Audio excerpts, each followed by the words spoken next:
میں نے ایک دن دفتر سے چھٹی لے رکھی تھی کیونکہ گھر کے کچھ ضروری کام نمٹانے تھے۔ میں بچوں کو کمپیوٹر پر گیم کھیلنا سکھا رہا تھا کہ باہر بیل کی آواز آئی۔ کافی دیر کے بعد دوسری بیل ہوئی تو میں نے جا کر دروازہ کھولا۔ سامنے میری ہی عمر کے ایک صاحب کھڑے تھے۔ انہوں نے نہایت مؤدبانہ انداز سے السلام علیکم کہا۔ پہلے تو میرے ذہن میں خیال گزرا یہ کوئی چندہ وغیرہ لینے والے ہوں گے۔ ان کے چہرے پر داڑھی خوب سج رہی تھی اور لباس سے وہ چندہ مانگنے والے ہرگز نہیں لگ رہے تھے۔ جی فرمائیے، میں نے پوچھا، آپ طاہر صاحب ہیں؟ میں نے کہا جی، وہ مجھے رفیق صاحب نے بھیجا ہے، غالباً آپ کو کرایہ دار کی ضرورت تھی۔ ہاں، مجھے اچانک یاد آیا کہ میں نے دفتر کے ایک ساتھی کو بتایا تھا کہ میں نے اپنے گھر کا اوپر والا پورشن کرائے پر دینا ہے۔ اگر کوئی نیک اور چھوٹی سی فیملی اس کی نظر میں ہو تو بتائے، کیونکہ دفتر کی تنخواہ سے خرچے پورے نہیں ہوتے تھے۔ مجھے افسوس ہوا کہ میں نے اتنی دھوپ میں کافی دیر اسے باہر کھڑا رکھا۔ اسے 6 ماہ کے لیے مکان کرائے پر چاہیے تھا کیونکہ اپنا مکان وہ گرا کر دوبارہ تعمیر کروا رہے تھے۔ میں نے 3000 کرایہ بتایا لیکن بات 2000 پر پکی ہو گئی۔ وہ چلا گیا تو مجھے افسوس ہونے لگا کہ کرایہ کچھ کم ہے۔ گو اوپر صرف ایک چھوٹا سا کمرہ، کچن اور باتھ روم تھا۔ مجھے اپنی بیوی کا دھڑکا لگا ہوا تھا کہ اسے معلوم ہوگا تو کتنا جھگڑا ہوگا، اور وہی ہوا۔ بقول اس کے 2000 تو صرف بچوں کی فیس ہے۔ مجھے اس نے کافی برا بھلا کہا اور میں چپ چاپ سنتا رہا اور اپنی قسمت کو کوستا رہا۔ میں نے MSc بہت اچھے نمبروں سے کیا تھا، اس لیے فوراً نوکری مل گئی تھی۔ نوکری ملی تو شادی بھی فوراً ہو گئی۔ میری بیوی بھی بہت پڑھی لکھی تھی، وہ بھی ایک انگریزی اسکول میں پڑھاتی تھی۔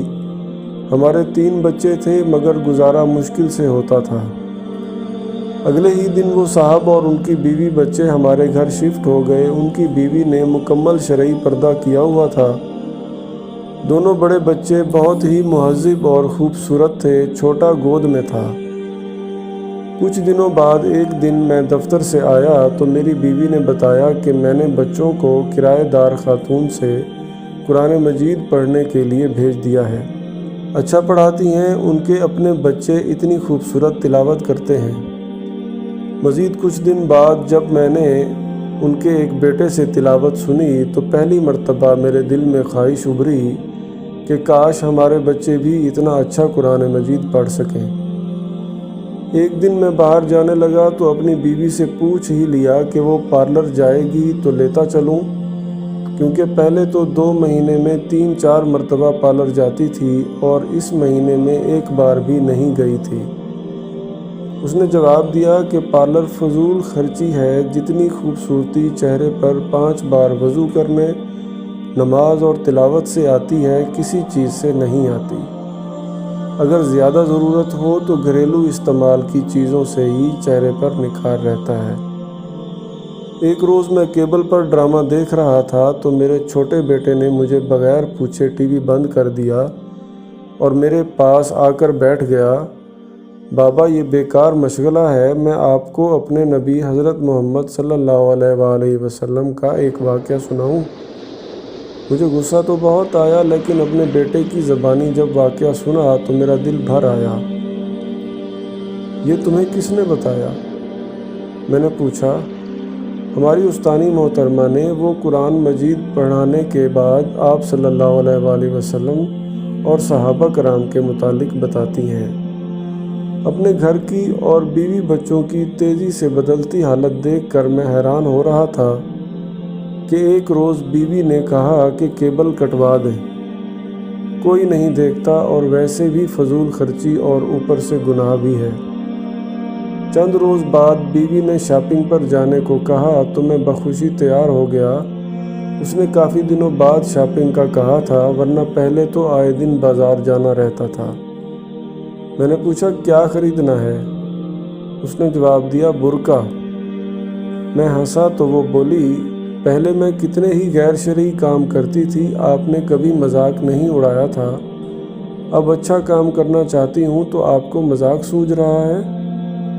میں کچھ نہ بولا۔ پھر چند دن بعد اس نے مجھے کافی سارے پیسے دیے اور کہا فریج کی باقی قیمت ادا کر دیں تاکہ مزید قسطیں نہ دینی پڑیں۔ اتنے روپوں کی بچت کیسے ہو گئی؟ بس ہو گئی، وہ مسکرائی۔ جب انسان اللہ کے بتائے ہوئے احکامات پر عمل کرنے لگے تو برکت خود بخود ہو جاتی ہے۔ یہ بھی وہ کرایہ دار خاتون نے بتایا تھا۔ سکون میرے اندر تک پھیل گیا۔ میری بیوی اب نہ مجھ سے کبھی لڑی، نہ شکایت کی۔ بچوں کو وہ گھر میں پڑھا دیتی ہے، خود بچوں کے ساتھ قرآن مجید تجوید سے پڑھنا سیکھ رہی تھی۔ وہ خود نماز پڑھنے لگی تھی اور بچوں کو سختی سے نماز پڑھنے بھیجتی۔ مجھے احساس ہونے لگا کہ نجات کا راستہ یہی تو ہے۔ پیسہ اور آرائش سکون نہیں دیتا، اطمینان تو بس اللہ کی یاد میں ہے۔